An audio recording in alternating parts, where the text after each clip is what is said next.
Kurumzari Atiya channel the links in Biraksi Matam Kuirabagi Tungda Tagacheri Yingbibagi Damakta. Okay. Hello. My sis, my daughter,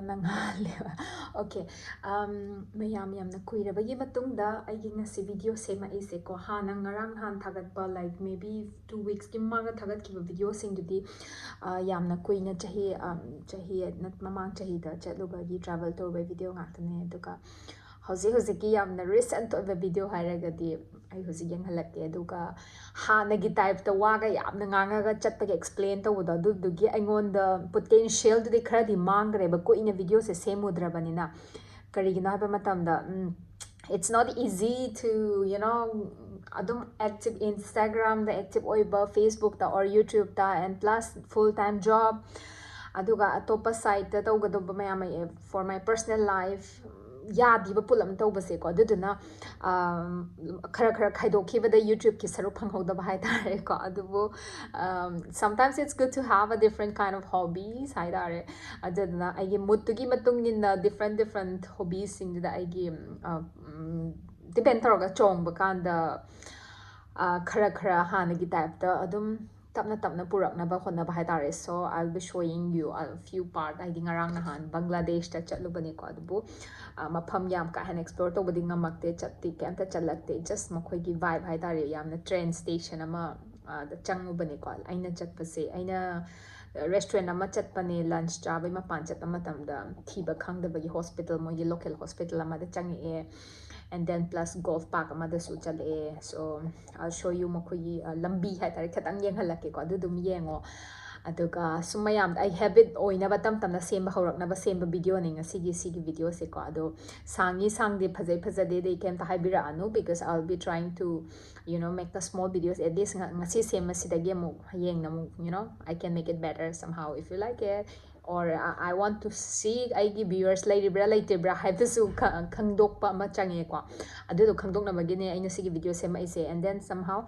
aina sigi Dhaka chatpa kam Bangladesh chatpa matam da aina hospital se changba matam da what I feel like is still Manipur da su yamna we are so hesitant akoi hidak kapning de vaccine kapoge kap kaino tawroge kapaga side effect la kane haba mamam like so but it's up to you nang na kap kira kapoigera but migi lam ama da sigum atopa countries ta haitare hidak kap phangna da ba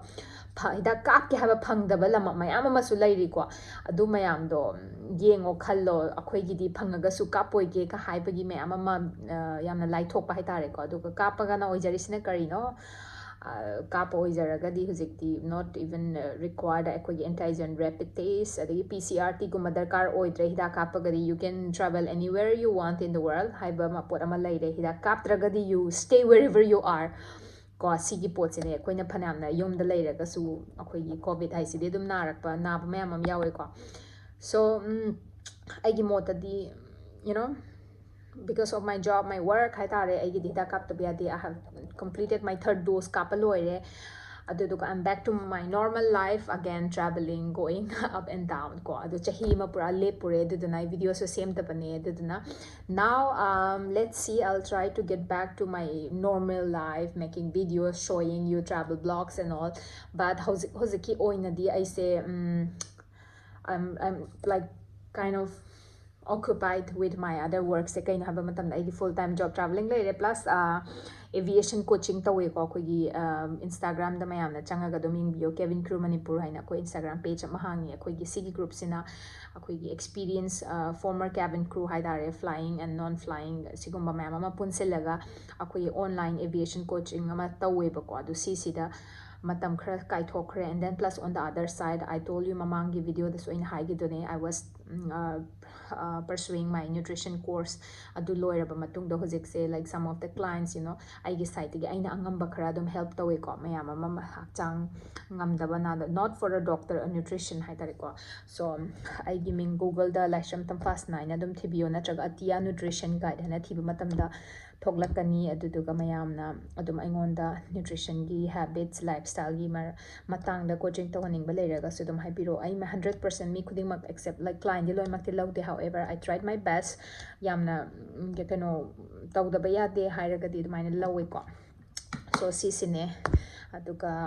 yeah So mayam take the guide video. I'll try to make more videos quite often. I'll see you next time.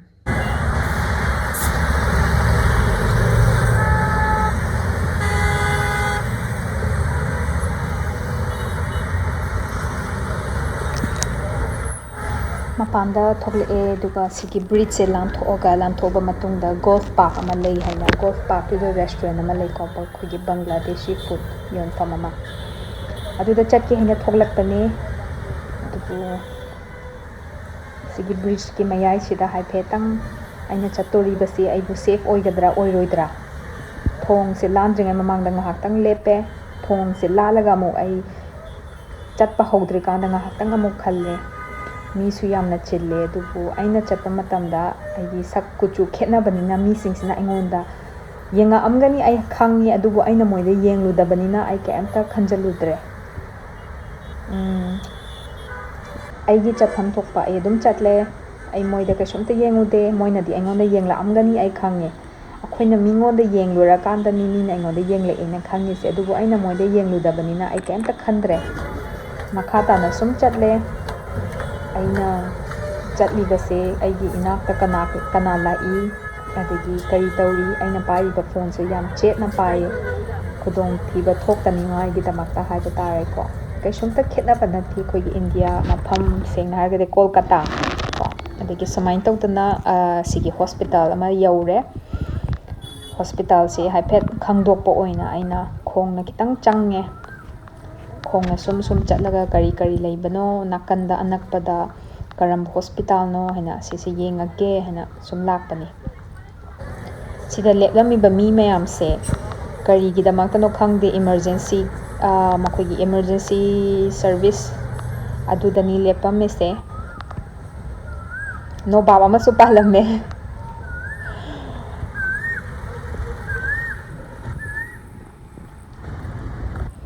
yum yam ning sangi sigi uchek se khoma makhon se taraga aina chakka do mafam do ona badagi rickshaw driver da hangle china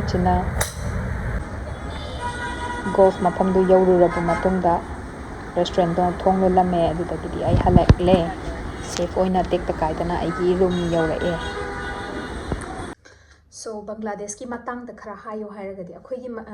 aina Bangladesh ai gi khoi thabak to mina ba pun ba haitara aina thengnarapa matamda aina hangi ba Bangladesh asmaina maitai gumba Manipuri lei hai ko le haba matamda ya leiye bangkhoi gi community ama lei and they are very strong amna strong oiba community haitare makhoi gi kai hani same community phajana preserve torga leiba singdo mi atopa makhoi gi community da mi cross kuma tawda ba haitare ko even akhoi gi chatna kai hani makhoi leiriba community khara se yamna lingna yamna chauna lei hai ko aduga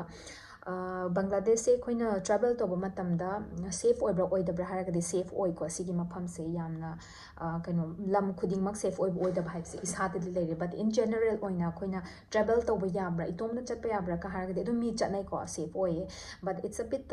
overcrowded populated yamna high population wang ba mafam amani yamna kari population wang you know same like in India the hai tare khoi birth control to de na and then plus Bangladesh ta shu akhoi gi child marriage ki culture some parts the lay high ko husik so I'm not sure about it but India da su lay ko akhoi gi North India da mafam khara dum lay hai tare ko Bihar gumba khai gumba da do samai to dana Bangladesh da su lay ko adu na maram oi bana ni makhoi highly yamna population yamna wangi se plus Bangladesh se khoina yeng bada mafam se yamna motle yamna lairaba lamne amot pa khudi mak lairaba nati ko moi paisa yam tan na phona da sengdok pa sangda ba haibada ni Bangladesh ko same like ko India da su lay ko mai to India se mi ta seng yam lairaba ga yam lairaba di nati ko mi si yam khalak pai matungina akoi gi chak thung phang da ba haiba mafam do dumai lay bani same like akoi India Bangladesh yam similarity yam like ko si ko mai matang da plus because we have lot of millionaire am lay world richest people mayam akoina contribute tawri hai tare from India the same like that in Bangladesh take su tawi ko and then makoi moigi religion da mohaira gadi Muslim na masing hena yame ko aina thengnar pa matam the airport ta chat pa matam na mi se khoya mama khutchen na mi khoina lila somang lila isai thabal chong ba da chin ba dumai to airport ta chille ba khong thangbam leitaba haibado dumaina oi ko yamna chille adida dum khangre aduga ya language barrier se leibra harakadi mostly moi se kanoni ko bangla ngange akogi bengali haido adu ngangne adubu plus hindi su dum understand tawe and plus english adum loin haimi sing se khangi even India so mapana thopa matam da koi India se one of the English akogi spoken country haibatare ko English say akoina akoigi maitai Manipur da hujik pudi mi sing silone social media da ga like hadi travel explore tawrabanina akoi se atopa ge culture gi matang se haphete aware oire ko however akoina hana khalam bai tari mamangi kitang generation mamang wai dati English man ka ga di mi sing English lo nganga ga do mali ko du natti ko so native English speaker se yamna masing yamde aduga atopa lam sing se atopa country ko gi wall se yenga pa matam da koi gi masagi language lo ina laizai ko but however in India da haraga de khogi population siga to palam ga country ga compare tong matam da India se yamna khwaidagi English yamna use to ba ko khogi communication da barrier lai ta ba hai tare dum ba mo oi ko aduga khogi what else Bangladesh ki matang da makhoi lai I think child marriage se 18 gi makhad oibasing se oi ko India da su 18 oira ga dil hongba yare haibagi dumaina oi ko aduduga makhoi da kaino karino plus okay Bangladesh se yamna atopa Bangladeshi haitare moigi Bengali kangu sing se mapanda Arab countries ta yamna lei ko aduduna akhoi gi flight se pura makhoi gi mi mayam se mapana gi thapak suraga lakpa join tawdo ba nupi da su mangai de group mayam ama travel tawri ko dumain toroga chatnai mayam ama flight se full of makhoi gi thabak suba mapanda suraga halak pa chatna mayam even America da su Bangladesh yam lei ko not even in Arab countries or America, everywhere, every parts like in Indian Gangu se later mafam like Africa se India masing sine he yam khalak pai ta ta weba normally aina thaina India Africa da chatpa matam da African nga to oiba maramar but somehow slowly hojik the Indian in Africa flight chatpa matam da India nga to ya tong da Indian nga to ina adamai to so it means akoi Indian se masing yam iba matik atopa lam da su yam na chatli ko si sine aduga akhoi aina chatpa sida maitai thengnarakra hagadi yam tangna thoe maitai thengna base thengna de aduga thabak mafam dadi akhoi maitai yam yawe aina tawriba company se adum maitai macha yamna yawe so this is about Bangladesh so mayam na khangba adum Bangladesh ki maram da khangba or already explore tawraba natraga ai gi ichina mayam Bangladesh tagi Dhaka dagi yawba aina chatluba se Dhaka city tani ko ado yaubiragadi comment adum pipiro so we know more about Bangladesh ko Bangladesh ki maram da khangna ba haitare mayam comment ibiro